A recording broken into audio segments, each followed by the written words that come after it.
భద్రాద్రి కొత్తగూడెం జిల్లా ప్రజాపాలన విజయోత్సవాల సందర్భంగా ఆళ్లపల్లి మండలంలో కాంగ్రెస్ పార్టీ మండల అధ్యక్షుడు పాయం రామనర్సయ్య ఆధ్వర్యంలో ఘనంగా నిర్వహించారు.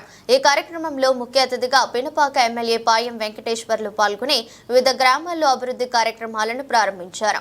కస్తూరిబా ఇంగ్లీష్ మీడియం స్కూల్లో తనిఖీ చేసి అక్కడ విద్యార్థులకు పెడుతున్న భోజనం వివరాలు అడిగి తెలుసుకున్నారు.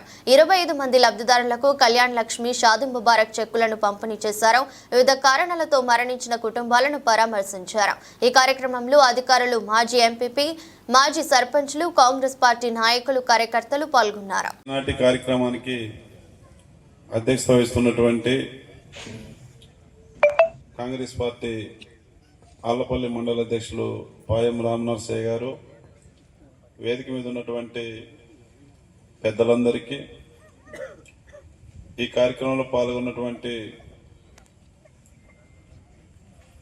నాయకులకు, కార్యకర్తలకు, మహిళా సోదరిమణులకు, మీడియా వారికి అందరికీ ముందుగా నా తరపున నమస్కారాలు. తెలంగాణ రాష్ట్రం ఏర్పడ్డ తర్వాత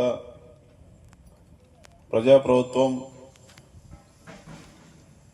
మన ప్రభుత్వం, కాంగ్రెస్ పార్టీ అధికారంలోకి వచ్చి సంవత్సరం అయిన సందర్భంగా డిసెంబర్ 1 నుంచి 9 వరకు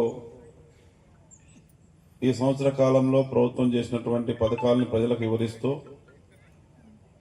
ప్రజాపాలన విజయోత్సవ కార్యక్రమాలు నిర్వహించాలని మన ప్రభుత్వం ఆదేశించింది.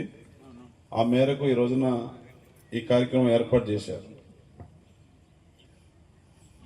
ఈ సంవత్సర కాలంలో అనేక అభివృద్ధి కార్యక్రమాలు, సంక్షేమ కార్యక్రమాలు మన ప్రభుత్వం చేపట్టింది. అవి మన కళ్ళ ముందే కనబడతా ఉన్నాయి. ఒక సంవత్సరంలోనే ఇవాళ 2023 నవంబర్ 30వ తారీఖున అసెంబ్లీ ఎన్నికలు జరిగినాయి. 23 డిసెంబర్ 3వ తారీఖున కౌంటింగ్, డిసెంబర్ 7వ తారీఖున లాల్ బహదూర్ స్టేడియంలో మన ముఖ్యమంత్రిగా రేవంత్ రెడ్డి గారి ప్రమాణ స్వీకారం, 2023 డిసెంబర్ 9న అసెంబ్లీలో ప్రమాణ స్వీకారం. ముఖ్యమంత్రిగా రేవంత్ రెడ్డి గారు, మీరందరూ ఓట్లేసి గెలిపించిన మీ ఎమ్మెల్యే నేను 2023 డిసెంబర్ 9వ తారీఖున ప్రమాణ స్వీకారం చేయడం జరిగింది. మన ముఖ్యమంత్రి గారు ప్రమాణ స్వీకారం చేసిన కొద్ది గంటల్లోనే ఎన్నికల ముందు ఏదైతే 6 గ్యారంటీ పథకాలు అమలు చేస్తామని చెప్పామో, నాతో పాటు వేదిక మీద ఉన్న నాయకులందరూ, వేదిక మీద ఉన్నటువంటి ముఖ్య నాయకులు, కార్యకర్తలు అందరూ కూడా మనం ఊరూరు తిరిగి చెప్పాము, వచ్చేది మన ప్రభుత్వం, ఇందిరమ్మ రాజ్యం, మీరు ఓట్లేసి గెలిపిస్తే 6 గ్యారంటీ పథకాలు అమలు అవుతాయని మనం మాట ఇచ్చినాం. మన మాట నమ్మారు, మనం చెప్పింది విన్నారు, మనకు ఆశీర్వదించి ఓట్లేసి గెలిపించారు.